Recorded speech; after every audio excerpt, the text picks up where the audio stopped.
বলেছে 3 to the power n equals to 729 হলে n এর মান কত?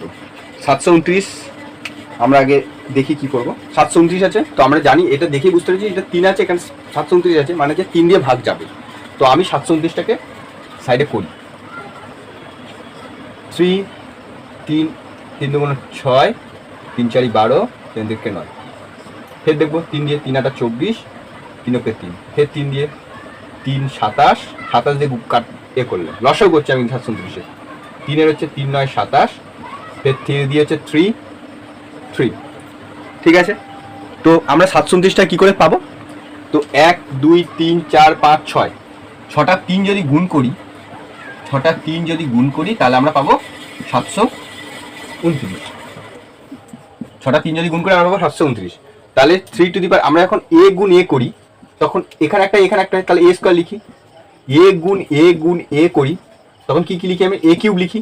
তো এখানে 6টা 3 আছে, তো 1 2 3 4 5 6, তাহলে 3 টু দি পাওয়ার আমি 6 লিখতে পারি। তো 3 টু দি পাওয়ার 6 লিখতে পারি। তো আমি হচ্ছে এখানে লিখি 3 টু দি পাওয়ার n, এখানে 3 টু দি পাওয়ার 6।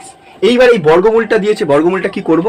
বর্গমূলটা যেটা করব সেটা হচ্ছে যখন আমরা স্কয়ার করি, যখন আমরা এর পাশে a স্কয়ার আছে ইকুয়ালস টু হচ্ছে 81 আছে, তো এটা উপরে গেল মানে হচ্ছে রুট হয়ে যায়। তো এ পাশে আসলে কি হবে? রুট হয়ে যায়, রুট হয়ে যায়। a স্কয়ার আছে, তো এ পাশে যদি যাই তাহলে রুট 81 হয়ে গেল। তা রুট 81 মানে হচ্ছে 9, তাই তো? তো এখানে বর্গমূল আছে, এখানে বর্গমূল আছে, মানে এখানে হচ্ছে বর্গমূল, এখানে এই রুট মানে হচ্ছে 1/2। এই রুট মানে হচ্ছে কি? এই রুট মানে হচ্ছে 81, এটা মানে 1/2 হাফ। যখনই কোনো কারোর উপরে যখন এখানে a কিউব আছে, এই রুট ওভার, এখানে রুট ওভার a স্কয়ার আছে, এই হ্যাঁ, তো এটা মানে হচ্ছে a টু দি পাওয়ার 1/2, এটা মানে হচ্ছে a টু দি পাওয়ার 1/2। যখন এরকম 3 থাকবে তার মানে হচ্ছে a টু দি পাওয়ার 1/3। যখন এখানে 4 থাকবে তখন a টু দি পাওয়ার 1/4। তো আমি এখানে 3 টু দি পাওয়ার, এখানে বর্গমূলের চিহ্ন আছে, তো আমি কি করব? 3 to the power n into 1/2 এর সাথে গুণ হয়ে যাবে, ইকুয়ালস টু হচ্ছে 3 টু দি পাওয়ার 6। তো এবার 3 3 কমন হয়ে গেল, সমান হয়ে গেল, তো আমি 3 3টা তুলে দেবো পরের লাইনে।